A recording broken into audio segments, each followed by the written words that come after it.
Believe it or not, a 90s sitcom about dinosaurs explained attraction better than most modern dating advice. When I first saw this episode, I actually laughed out loud because it accidentally taught a really valuable lesson, a lesson about attracting women that I honestly wish I had known when I was younger. Robby is trying to figure out how to attract a girl dinosaur. And like a lot of guys, he starts asking people around him for advice. People giving Robby advice are well-meaning. They might actually be the worst possible influence for teaching him how attraction really works. So the question becomes, who exactly are the bad influences shaping Robby's strategy? And what does that teach us about the kind of dating advice that men grow up hearing today? Well, let's break it down. All right, our lovesick Robby starts off in his high school where a beautiful young dinosaur catches his eye. The show even points to her tail. Just look at that tail. So our young Robby protagonist imagines himself as a real Casanova, complete with James Bond scene. He shows him wooing the girl and shooting the bad guy. But in all of his daydreaming, Robby falls, and the girl of his dreams just walks on by. She doesn't even notice him. So Robby, like most of us with internal dialogues, tries to figure out why he's such a loser. But this is tough for most guys because men are only valued by what they provide to the world. The only intrinsic value that some guys have is their own immediate family, and some guys don't even have that. So the trick for men is to be critical enough to know how to improve yourself, but graceful enough to realize that you are good enough as you are. And this is one of those dating paradoxes where you have to have self-worth before women will recognize it, but it's only easy to have self-worth when women value you. This next scene doesn't really have anything to do with Robby, but I just thought it was hilarious. Earl and the baby are watching puppets on TV, and Fran's like, "Why are you watching that kid's puppet show? That's a show for kids." And Earl replies, "Even though it's puppets, its dialogue and content is surprisingly adult-like." So anyway, fun throwaway gag. So after that, Robby barges in and doesn't want to talk to anybody. But soon after, Charlene follows him. She's all too eager to narc. Charlene tells Fran that Robby made a fool of himself in front of a girl.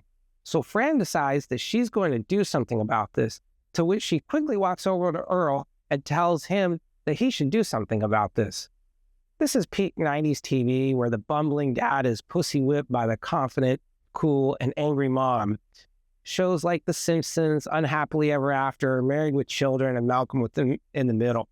So Fran totally neutered Earl and tells him he needs to go talk to your son, which he dutifully obeys.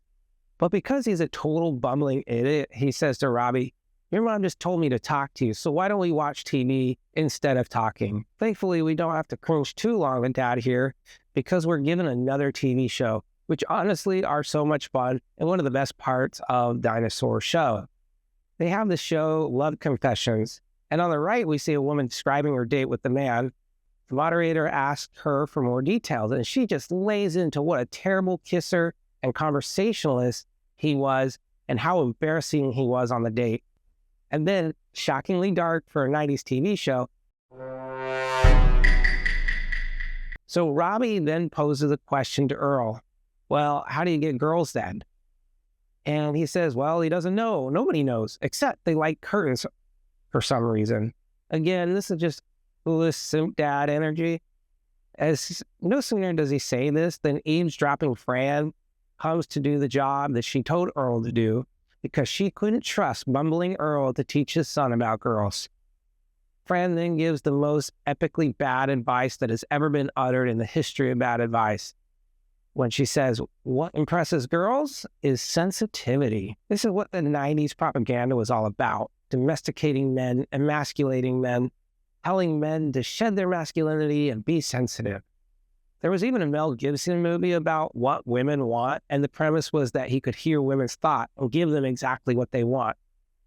And so for a lot of us young men, we got this advice from our mothers. Our mothers would tell us, oh, be a gentleman, hold the door open, be sensitive, listen to what she says. And this is really the crux of the whole episode here, is that you really shouldn't listen to advice on dating from women. This is like asking a fish how to catch fish.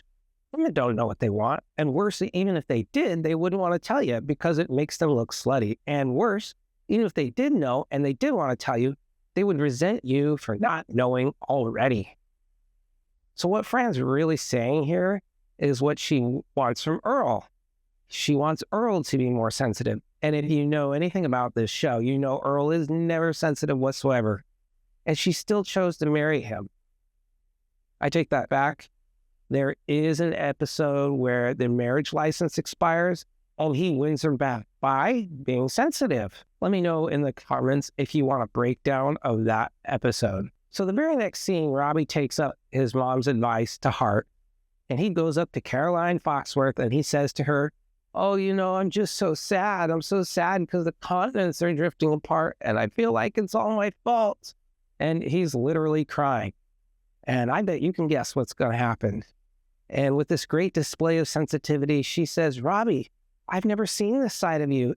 It's pathetic." She literally puts his hand and waves him away. Spike enters the scene. Fun fact about Spike is that the voice actor for Spike is actually Christopher Maloney. He's the guy from Law & Order SVU. So now, even when I see him, I think in the dinosaur justice system, there are two groups of dinosaurs, the pussy-whoop males and the females that emasculate them. These are their stories. Dun dun. Maloney has the most fun voice in this whole show, which is a crazy high standard because the voice of Earl is voiced by Stuart Pankin, which he was in Honey, I Shrunk Ourselves, and Jessica Walter, who was the voice of Fran.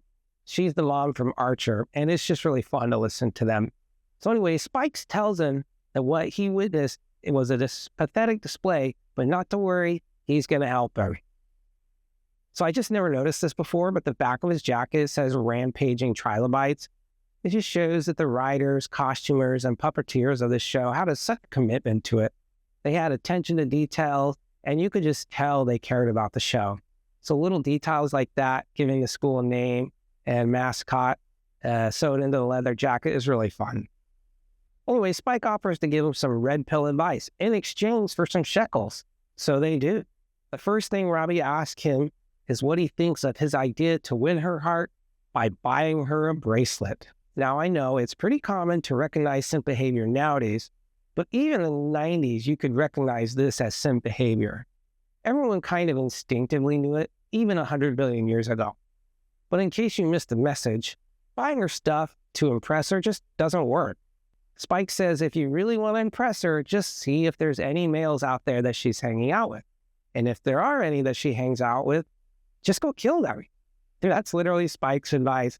Now, it's a pretty funny moment in the show. Obviously, in our modern day, killing is not a good idea, but you might just be shocked to learn women line up to marry serial killers.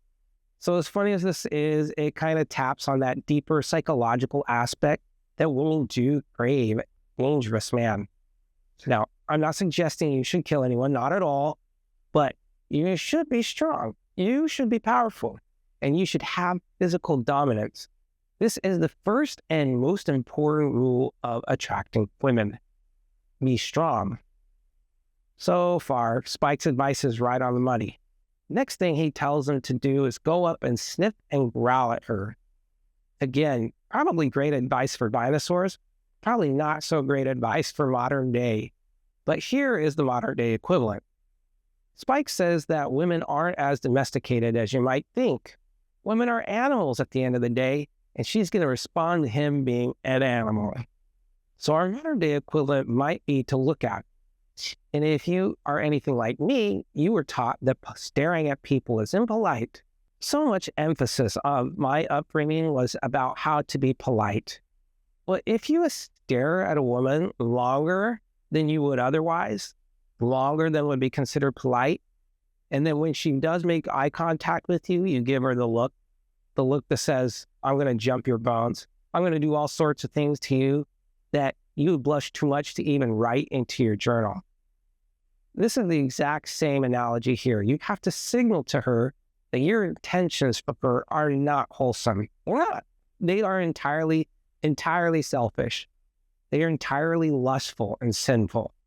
And she's got to know from the look alone that you have one idea about what's going to happen tonight and one thing only.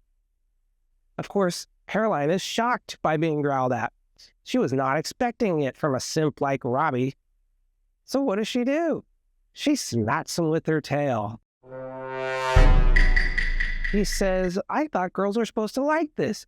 And then Spike correctly points out that you got her attention and you got her to react. And hey, you even got some tail. Now, generally, I don't think you want to get a negative emotion out of women. But no interaction happens with women unless there is emotion. You have to provoke an emotion or there just won't be any chemistry.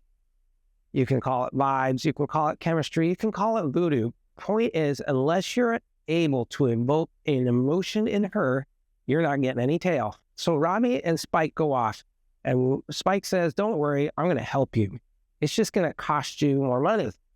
And so this red pill mentorship has officially begun. By the way, if getting tail is something you need a little help with, the link in the description, I offer one-on-one coaching. Time is money. What do you want from me? Money. You expect me to pay you? I'm not above Spike here in offering my shekel grabbing services. So the next thing we know, Spike and Robby are over at Caroline's house, and Spike asks if he drank the 7 glasses of water that he asked him to. And Robby says, yes, but how is that going to help me recite poetry? Spike's like, you're not going to recite poetry. You're going to go over and mark your territory and pee all over the yard. Again, it's very funny, and it subverts your expectations here. But again, there is a lesson to be learned. Poetry never has and never will be attractive to women. Every trope you've ever seen in movies about poetry is wrong. Some women do like poetry, to be sure, but they only like it from guys they're already hopelessly attracted to. No sooner does Robby start relieving himself when, what do you know, the fuzz show up. And then, of course, Caroline looks out the window and she sees Robby getting arrested by the police. Now, what's the modern-day equivalent to marking your territory? There are 2 things that men can do. First off, there's this archetype of the bad boy. Bad boys are comfortable existing outside of polite society. They're strong enough or resourceful enough not to need permission from society to get what they want. They just go out and get what they like. Unlike men, women go along to get along. And this dichotomy is what drives attraction. The second way you can differentiate yourself from women is how you look. Making yourself physically attractive is what sets you apart from women and even most other men. If women are short, you must become tall. If women are weak, you must become strong, and so on. The next thing we know, Earl and Fran are giving a talking to Robby and Spike. And of course, Earl puts his finger down and says, this is unacceptable. And then he says, Fran, why don't you go out of the room and I'll take care of these boys. And no sooner than Earl says this, Spike says, look, this really isn't your son's fault. He's got bad friends giving him bad advice. And really, in fact, it's not even his fault. It's really the women's fault and their feminine wiles. That's what did him in. And this causes Earl to start imagining this to himself, and he falls over. He trips, just like Robby did in the beginning. And Spike and Robby are now looking over him saying, yeah, it's all those women's fault. Fran comes back in again because Earl couldn't handle the disciplining. And he points to her and says, yeah, Fran, this is all your fault. You and your feminine wiles make us men do silly things like this. Now, realistically, real men have more emotional control than this. Women are women. They've always been women. They're always going to be women. And they're always going to be more emotional of the 2 sexes. Men can and ought to be more stoic in their approaches to handling femininity. Now, she doesn't take too kindly to being blamed for Robby's behavior, so she starts scowling at Earl. And literally, he's like cowering in fear. His life's literally in danger. Again, the father, the masculine leader of home, he's constantly being browbeaten by his wife, Fran. Now, while Robby's being punished, he's being forced to babysit. Charlene comes home and informs informs him that Spike has moved in on his girl. And in the very next scene, we see that indeed Spike is talking to his girl. This scene is a representation of hypergamy. Hypergamy is the idea that women will go with their very best option. And in that way, they're far more pragmatic than men because things like loyalty, while they are important to women, but pragmatism, hypergamy, and moving up that social ladder is more important to women. We live in a society that has broken down traditional gender roles and norms, as showcased in the fact that women are the majority of divorce filers. This indicates that women will naturally trade up whenever they can and will only settle with the best that she can get. This plays out in a lot of different ways, but here we see it now. She's talking to Spike. So now Robby goes out to confront Spike. He says, "You're just in time." He whispers to Robby, "Go ahead and beat me up." So he does, and he throws him into the trophy case where she gives him a look like, "Ooh, that's hot." Now, does she say that's hot to Robby? No, of course not.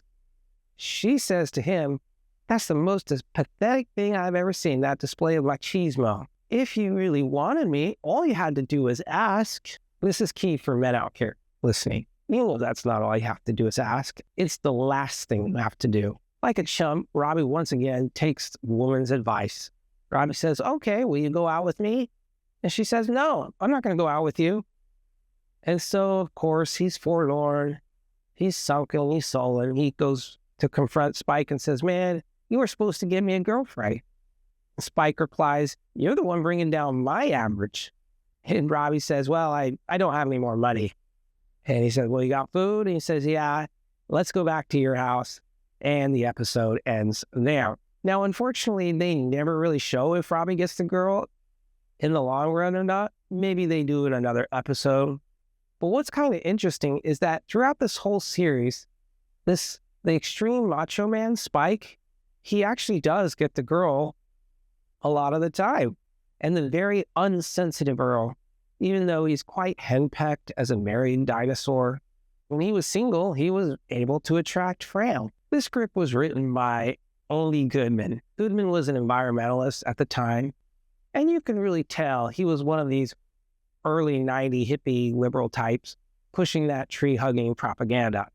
Despite its flaws of continuing the dumb dad trope, I actually think this episode has some fun moments in it and some real lessons that we can learn. Mostly is that every time he listens to a woman's advice, he gets into trouble. When he listens to Spike advice, he gets an interaction. It's not the interaction he wants, but it's getting emotional reactions from the girl that he likes. An emotional reaction is the basis of all romantic relationships. Thanks for watching.